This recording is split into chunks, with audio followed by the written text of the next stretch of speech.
BMW 310GS இந்த பைக்கை வெளியில் சர்வீஸ் பண்ணால் என்னென்னலாம் பிரச்சனை வரும்? வெளியில் சர்வீஸ் பண்ணலாமா பண்ணக்கூடாதா? இதில் தெரிஞ்சுக்க வேண்டிய விஷயங்கள் என்னென்ன? இது இல்லாமல் நிறைய பேர் நிறையா பிரச்சனைகள் இந்த பைக்கில் சொல்கிறாங்க. அது எல்லாத்துக்கும் சொல்யூஷன் என்ன? நம்மளே சரி பண்ண முடியுமா? இல்லை ஷோரூம் தான் கொண்டு போகணுமா? இல்லை ஷோரூம் கொண்டு போகாமல் வெளியில் சரி பண்ணலாமா? அப்படின்ற எல்லாத்துக்கும் கேஷுவலாக இந்த வீடியோவில் நாம் பேச போகிறோம். ஆரம்பிக்கலாமா? வாங்க, டைம் ஆச்சுங்க. அதுக்கு முன்னாடி நம்ம சேனலை சப்ஸ்கிரைப் பண்ணிக்கோங்க. இன்ஸ்டா ஐடியும் இதே தான், அப்படியே ஃபாலோ பண்ணிக்கோங்க. அதுலேயும் டெய்லி அப்டேட்ஸ் வந்துகிட்டே இருக்கும். அதே போல் திருவாரூர் பைக் ரைடர்ஸ் கிளப் நம்மளோடது. அதில் ஜாயின் பண்ணணும்னு நினச்சிங்கன்னா 150cc மேலே நீங்கள் பைக் வச்சுருக்கீங்க, பைக்கோட டாக்குமெண்ட்ஸ், உங்களுக்கு டாக்குமெண்ட்ஸ், ஹெல்மெட்டு இது எல்லாமே கரெக்டாக இருக்குது அப்படின்னா, ரைடிங் ஜாக்கெட்டும் மஸ்ட்டு தான், இது எல்லாமே கரெக்டாக வச்சுருக்கீங்க அப்படின்னா நம்ம டீமில் நீங்கள் ஜாயின் பண்ணிக்கலாம். நீங்கள் தமிழ்நாட்டில் எந்த டிஸ்ட்ரிக்டாக இருந்தாலும் எங்களுக்கு ஓகே தான். ஆரம்பிக்கலாம் வாங்க.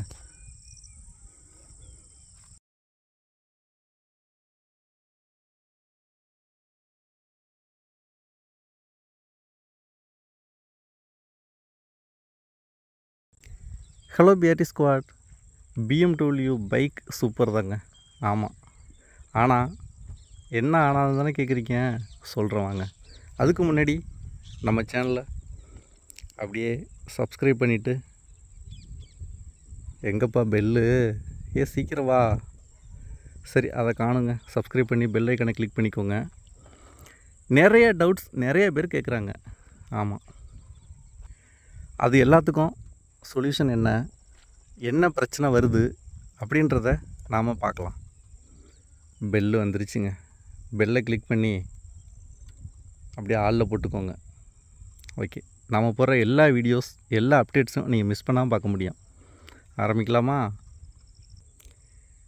மாலை கதிரவன் மேற்கில் மறைய. ஆமாங்க, ரொம்ப சூப்பராக இருக்குது டைம். ஓகே, கவிதை இருக்கட்டும், நம்ம பிரச்சனையை பேசலாம். நம்ம டீமில் டாக்டர் ஒருத்தர் இருக்கார். ஆமாம், அவரும் BMW 310GS தான் வச்சுருக்காரு.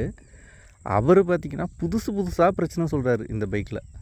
ஆமாம், இத்தனைக்கும் இப்போ நம்ம டயானா பாருங்கள் எத்தனை கிலோமீட்டர் ஓடி இருக்குன்னு.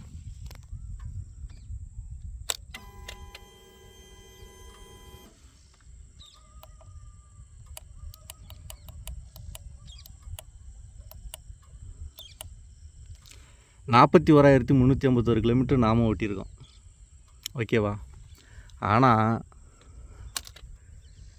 நம்ம டீமில் இருக்கிற ஒருத்தரும் ஒரு ரைடர்ஸ் ஒரு ஃப்ரெண்ட்ஸ் எல்லாமே இதில் பாதி கூட என்ன டச் பண்ணலைங்க. 20,000 கூட ஓட்டலை. ஆனால் அவங்க சொல்கிற பிரச்சனைகள்லாம் புதுசாக இருக்குது எனக்கு. ஏன் அப்படின்னா, இப்போ இந்த பைக்கு நான் எடுத்து கிட்டத்தட்ட 2 வருஷம் ஆக போகுது. ஓகேங்களா? 41,000 42,000ன்னு வச்சுக்கோங்களேன். 42,000 கிலோமீட்டர் நான் ஓட்டியிருக்கேன். அப்படிங்கும்போது ஃபுல் சர்வீஸ் 4 சர்வீஸ் முடிச்சிருக்கேன். அதே போல் ஒரு செட்டு ஃபுல்லாக டயர் மாற்றிருக்கேன். அதே போல் செயின் ஸ்ப்ராக்கெட் மாற்றிருக்கேன். இங்கே ஸ்டேரிங் அந்த கோன் பால் செட்டு மாற்றிருக்கேன்.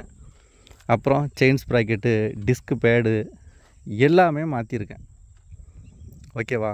அப்போது எனக்கு எவ்வளோ எக்ஸ்பீரியன்ஸ் இருக்கும், எவ்வளோ விஷயங்களை நான் இதில் ஃபேஸ் பண்ணியிருப்பேன். இது 42,000 கிலோமீட்டர் ஓட்டியிருக்கேன், ஓகேங்க. ஆனால் இவ்வளோ கிலோமீட்டர் யூஸ் பண்ணாமலே வெறும் 10,000த்துக்குள்ளே பிரச்சனை, வெறும் 7,000த்துக்குள்ளே பிரச்சனை. என்னென்ன பிரச்சனைனா, பேட்டரி பிரச்சனை, அதே போல் ஸ்டார்டிங் பிரச்சனை, அதே போல் இங்கே எந்த ஒரு ஃபங்க்ஷனுமே ஒர்க் ஆகலை, அது பிரச்சனை, ஏபிஎஸ்ஸில் பிரச்சனை, அதே போல் கியர் அந்த கியர் லீவர் இருக்குல்லங்க, அது கீழே விழுந்து உடஞ்சிருச்சு. ஆமாம், நமக்கு இல்லை, டாக்டருக்கு. இத்தனைக்கும் அவர் பார்த்திங்கன்னா 20,000 கூட என்ன டச் பண்ணல. இந்த மாதிரி பிரச்சனை. நல்லா டாப் கியரில் 6th கியரில் ஒரு 80-90 கிலோமீட்டர் ஸ்பீடில் போயிட்டுருக்கும்போது கியரை குறைக்கிறதுக்கு டச் பண்ணியிருக்காரு. அங்கே கியர் ராடே இல்லை. அப்புறமா எங்கன்னு சொல்லிட்டு கொஞ்சம் ஸ்பீடை ஸ்லோ பண்ணி தேடி பார்த்துருக்காரு. இந்த ஸ்க்ரூ எல்லாமே கட்டாகி இது அப்படியே தொங்கி இருக்குது இந்த பக்கமாக. என்ன செய்ய முடியும்? அதுவும் அவர் வீட்டில் இருந்து கிட்டத்தட்ட 150 கிலோமீட்டர்ஸ் தூரத்துக்கு அந்த பக்கம் இந்த மாதிரி இஷ்யூ வந்திருக்கு. அப்புறம் பேட்டரியிலேருந்து சப்ளையே வரல, இது ஒர்க் ஆகலை, கீ ஆன் ஆகலை, ஆர்என் லைட்டு எதுவுமே, செல்ஃப் ஸ்டார்ட் எதுவுமே ஒர்க் ஆகலை. இந்த மாதிரி பிரச்சனை இதெல்லாம் எப்படி வருது என்னன்றதே நிறைய பேருக்கு தெரியல. ஆமாம், இதுக்கு சொல்யூஷன் என்ன? இம்மிடியேட்டாக என்ன செய்யலாம்? ஏன்னா நாம் BMW ஷோரூம் வந்து தமிழ்நாட்டில் சென்னை, மதுரை, கோவை 3 இடத்துல மட்டும்தான் இருக்குது. இந்த 3 இடத்துல இருந்தால் ஓகே. இப்போ நம்ம வேறு இடத்துல இருக்கோம், கன்னியாகுமரியில் இருக்கோம், என்ன செய்ய முடியும்? கொடைக்கானலில் இருக்கோம், என்ன செய்ய முடியும்? இல்லை ஒரு ஹில் ஸ்டேஷனில் இருக்கோம், என்ன செய்ய முடியும்? அப்படிங்கும்போது நாம் நிறைய விஷயங்களை இதில் தெரிஞ்சிக்க வேண்டியிருக்கு. இதில் இன்னொரு உண்மையான விஷயத்தை நம்ம ஏற்றுக்கிட்டு தான் ஆகணும். இது வந்து ஒரு adventure bike, off road bike, ஓகேவா? இதை நாம் வீட்டுக்குள்ளேயோ ரோட்டில் மட்டுமே ஓட்ட போகிறதில்ல. காடு, மேடு, ரோடு இல்லாத இடம் எல்லா இடத்துலையும் தான் ஓட்டுவோம் அதை. இப்படி இருக்கும்போது எப்படி கொடுக்கணும்? கஸ்டமரோட எதிர்பார்ப்பு என்ன? இந்த ரேஞ்சில் நிறைய பைக்ஸ் இருக்குது, எல்லாத்தையும் விட்டுவிட்டு இவ்வளோ காஸ்ட்லியாக, அதுவும் பைக்கு காஸ்ட்லின்னு சொல்கிறத விட மெயின்டெனன்ஸ் ரொம்ப ரொம்ப ரொம்ப ரொம்ப காஸ்ட்லி. ஆமாம், இவ்வளோ காஸ்ட்லியாக இந்த பைக்கை எடுத்து இது அங்கங்கே பிரச்சனை வந்துச்சுன்னா லோக்கல் மெக்கானிக்கிட்ட கூட பார்க்க முடியாது, எந்த மெக்கானிக்கல் சப்போர்ட்டும் கிடைக்காது. இப்படி இருக்கும்போது இதை என்ன தான் செய்கிறது? அதை தாங்க இந்த வீடியோவில் நம்ம கொஞ்சம் பேச போகிறோம், ஓகேவா? நாமளும் சில விஷயத்தை சரி பண்ணணும், நாமளும் சில விஷயங்களை பார்த்துக்கணும். இந்த பைக்கு பொறுத்த வரைக்கும் சர்வீஸ் அப்படின்றது 10,000 கிலோமீட்டருக்கு ஒன்ஸ். அந்த 10,000 கிலோமீட்டருக்கு ஒன்ஸ் நம்ம சர்வீஸ் பார்க்கும்போது கம்ப்ளீட்டாக செக் பண்ண சொல்லணும். வெறும் இன்ஜின் ஆயிலை மட்டும் மாற்றி கொடுத்து பிரேக்கை மட்டும் செக் பண்ணால் போதாது, எல்லாத்தையும் கம்ப்ளீட்டாக செக் பண்ண சொல்லணும்.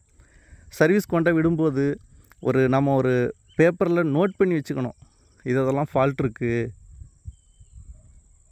இந்த இடம் இப்படி இருக்குது, இந்த இடம் இப்படி இருக்குது, இது லூஸாக இருக்குது, இதை டைட் பண்ணணும், இதை ஃபிட் பண்ணணும் அப்படின்னு சொல்லிவிட்டு ஒன்றா நாம் மெக்கானிக்கிட்ட கூப்பிட்டு தனியாக ஒரு 10 நிமிஷம் சொல்லணும்.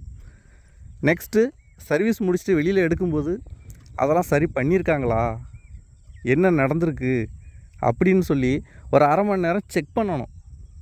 செக் பண்ணால் தான் அது நமக்கு கிளியர் பண்ணியிருக்காங்களா இல்லை சும்மா அப்படியே கொடுத்துருக்காங்களா, பில்லை மட்டும் போட்டு தீட்டிருக்காங்களான்றது நமக்கு தெரியும். அது ஃபஸ்ட்டு. ரெண்டாவது விஷயம், அந்த ஃபால்ட்டு அப்படி வந்துச்சுன்னா ஏன் வந்துச்சு அப்படின்னு சொல்லிட்டு மெக்கானிக்கிட்ட நம்ம கேட்டு நம்மளே தெரிஞ்சுக்கணுன்றதை விட நாமளே ஒரு மெக்கானிக்காக மாறிக்கணும். அப்போ தான், என்னது அட்வென்ச்சர் பைக், நான் தான் ஆல்ரெடி சொல்லியிருக்கேனே, எங்கேயோ ஒரு இடத்துல போய் நாம் நிற்கும்போது, காட்டுக்குள்ளேயோ ஒரு ஆஃப் ரோடிங்லேயோ ஒரு மெக்கானிக்கல் சப்போர்ட் இல்லாத இடத்துலையோ நாம் நிற்கும்போது நாம் தான் மெக்கானிக். நம்ம பைக் ஓனர்னு சொல்கிறத விட நான் ஒரு மெக்கானிக், இந்த பைக்குக்கு நான் மெக்கானிக் அப்படின்னு சொல்கிறதுல தான் அந்த பைக்குக்குள்ளே பிரச்சனை இல்லாமல் நம்ம அதை ஹேப்பியாக ட்ரைவ் பண்ண முடியும். இதுதான் உண்மை. இல்லை நான் தொடமாட்டேன், நான் ஸ்பேனர்லாம் எடுக்க மாட்டேன், எனக்கு இதை பார்க்க தெரியாது, அதை பார்க்க தெரியாதுன்னு நம்ம சொன்னோம் அப்படின்னா மெக்கானிக்கல் சப்போர்ட் இல்லாத இடங்களில் கண்டிப்பாக நம்ம கஷ்டப்படுவோம். அதனால் ஒருத்தரும் மெக்கானிக்காக மாறிக்கணுங்கிறது என்னோடய கருத்து. நீங்கள் என்ன நினைக்கிறீங்கன்றதை கமெண்ட்ஸில் சொல்லுங்கள். மெக்கானிக்காக மாறிக்கணும்னா சிம்பிள் தாங்க, கொஞ்சம் கவனமாக அதை என்ன அப்படின்னு பார்த்தோன்னா தெரியும். ஃபார் எக்ஸாம்பிள், செயினில் லூப் இருக்கா, இல்லை செயின் கரகரன் இருக்கா, அதே போல் டயரில் பட்டன் இருக்கா, எவ்வளோ ஓடி இருக்குது, இன்னும் எவ்வளோ ஓடும், டிஸ்க் பேட் தேஞ்சிருச்சா இல்லை இருக்கா, இன்னும் எத்தனை கிலோமீட்டருக்கு நாம் இதை யூஸ் பண்ணலாம், அதே போல் செயின் எப்போ மாற்றணும், நெக்ஸ்ட்டு ஆயில் லெவல் எவ்வளோ இருக்குது, அதே போல் இங்கே இன்ஜின் கேஸ்கெட்டில் இல்லை போரில் வேறு எங்கேயாவது லீக்கேஜ் இருக்கா, அதே போல் இதில் யூஎஸ்டி ஃபோர்க் யூஸ் பண்ணியிருக்காங்க, இதில் ஏதாவது லீக்கேஜ் இருக்கா, என்ன கண்டிஷனில் இருக்குது அப்படின்ற எல்லாத்தையுமே. அதே போல் இங்கே ரேடியேட்டரில் கிளியராக இருக்கா, இல்லை சேறு சகதி ஏதாவது அடைச்சிட்ருக்கா. ஏன்னா இதில் டஸ்ட்டு இருந்துச்சு அப்படின்னா என்னாகும், ஏர் சர்க்குலேஷன் கம்மியாகிடும். ஏர் சர்க்குலேஷன் கம்மியானால் இன்ஜின் ஹீட் அதிகமாக இருக்கும்.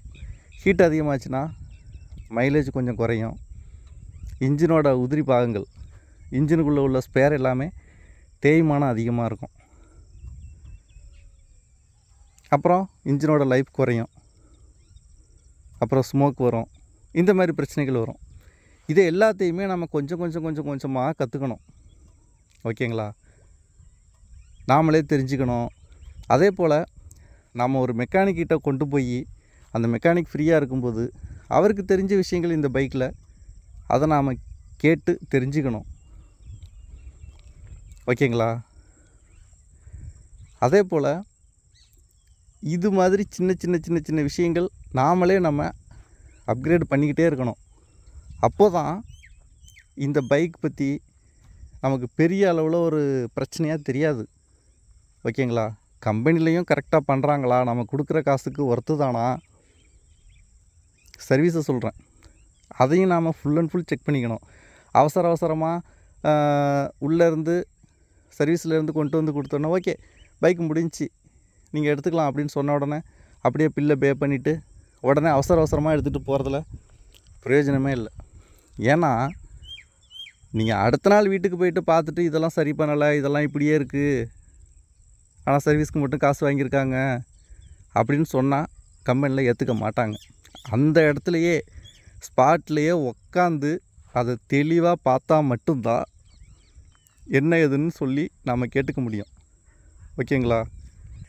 அதே போல் நிறைய பேருக்கு தெரியாத இன்னொரு விஷயம், இது 310 GS, இதுக்கு மேலே 900 GS, அதுக்கு மேலே 1300 GS.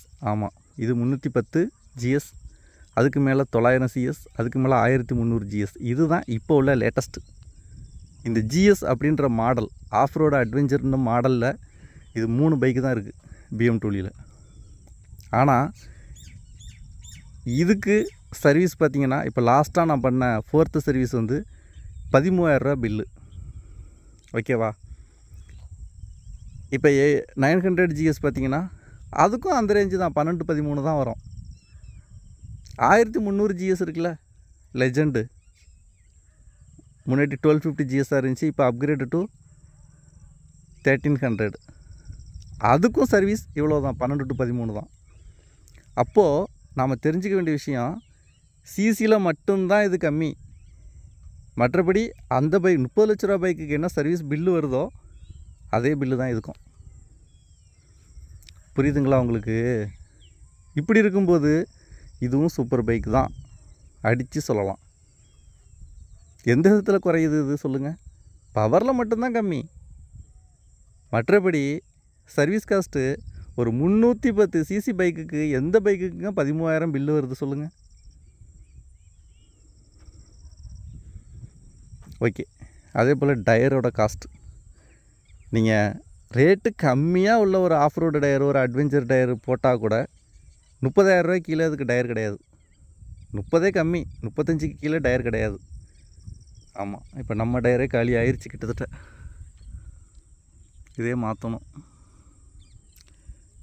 இது என்ன பிராண்டு நம்ம போட்டிருக்குன்னா மெட்ஸலர்.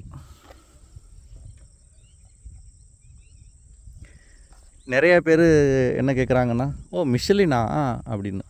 மெட்ஸலர் வேறு, மிஷலின் வேறு. அது நிறைய பேருக்கு தெரியறதில்ல. இது மெட்ஸலர் கரோ அப்படின்ற ஒரு காஸ்ட்லி மாடல் இது. ஆமாம், பைக்கில் வந்த ஸ்டாக் டயரும் இது தான். மெட்ஸலர் டூரன்ஸ் பைக்கில் வந்தது ஸ்டாக். இது நாம் நெக்ஸ்ட்டு மாற்றினது. அதே மெட்ஸலர் பிராண்டில் இது கரோ. ஆமாம். இதில் இன்னொன்று என்னென்னு கேட்டிங்கன்னா, ஒரு சுவாரஸ்யமான விஷயம், பிஎம்டபிள்யூவில் 900 GS இருக்குல்ல, கிட்டத்தட்ட 18 to 20 லட்சம். அதில் யூஸ் பண்ணியிருக்கிற ஃப்ரண்ட் டயரு 90 செக்ஷன், ஆனால் இதில் 110 செக்ஷன். அதை விட அது டயர் பெருசு. ஏன் இதெல்லாம் சொல்கிறேன் அப்படின்னா, நாம் இந்த பைக்கு வாங்கிட்டோம் அப்படிங்கும்போது எல்லா விஷயமுமே தெரிஞ்சுக்கணும்.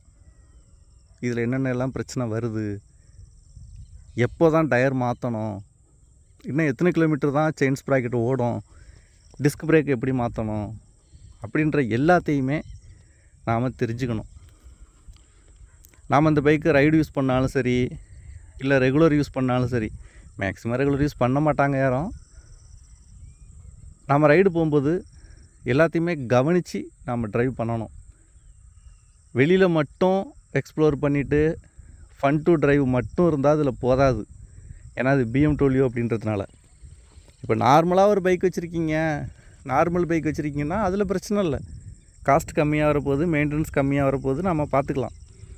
ஆனால் அது BMW அப்படிங்கும்போது எல்லாத்தையும் பார்த்து பார்த்து பார்த்து பார்த்து நாம் ட்ரைவ் பண்ணணும். டெய்லியும் செக் பண்ணணும். அதே போல் USD4க்கு டெய்லி செக் பண்ணணும். அதிலெல்லாம் ஆயில் லீக்கேஜ் ஆச்சுன்னா அதை தொட்டாவே 10,000 ரூபா பில்லு BMW. ஆமாம், இதெல்லாம் பயமுறுத்துறதுக்காக சொல்லலை. நிறைய பேர் இது சூப்பர் பைக் இல்லை அப்படின்னு சொல்கிறாங்கல்ல, அவங்களுக்கு இந்த காஸ்ட் வைஸ் நான் சொல்கிறேன், அவ்வளோதான். ஓகேங்களா? அவங்களுக்கு வாங்கும்போது தான் அந்த பைக்கோட அருமை தெரியும். வாங்காமல் வெளியில் இருக்கும்போது என்ன வேணால் பேசலாம். சரி, ஓகே.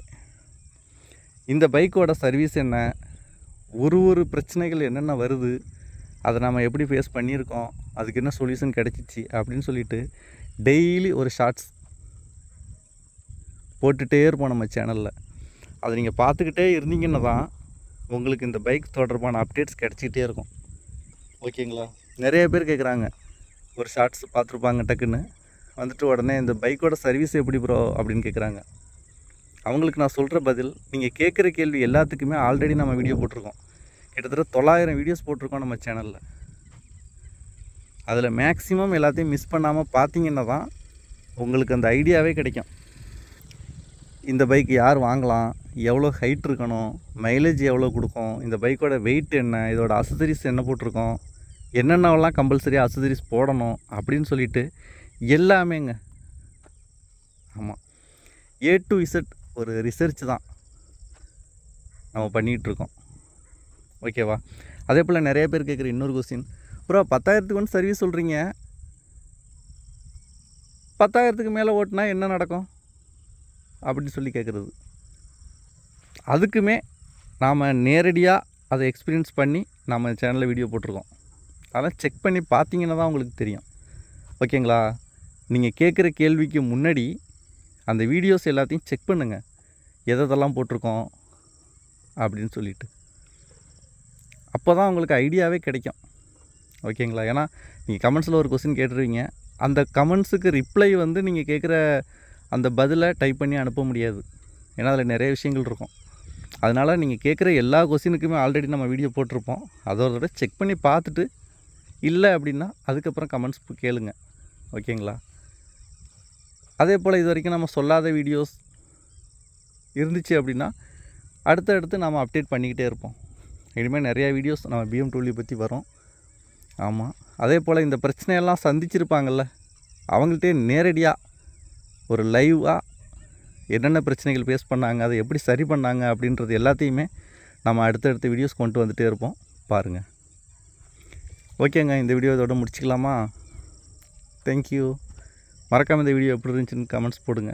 அதே போல் டெய்லி வீடியோஸ் பாருங்கள். டெய்லி நம்ம சேனலில் உள்ள ரைடு வீடியோஸும் சரி, இல்லை நார்மலாக மெயின்டெனன்ஸ் வீடியோ எல்லாத்தையுமே நீங்கள் பார்த்தீங்கன்னா தான் உங்களுக்கு ஐடியாவே கிடைக்கும். ஓகேங்களா? தேங்க்யூ.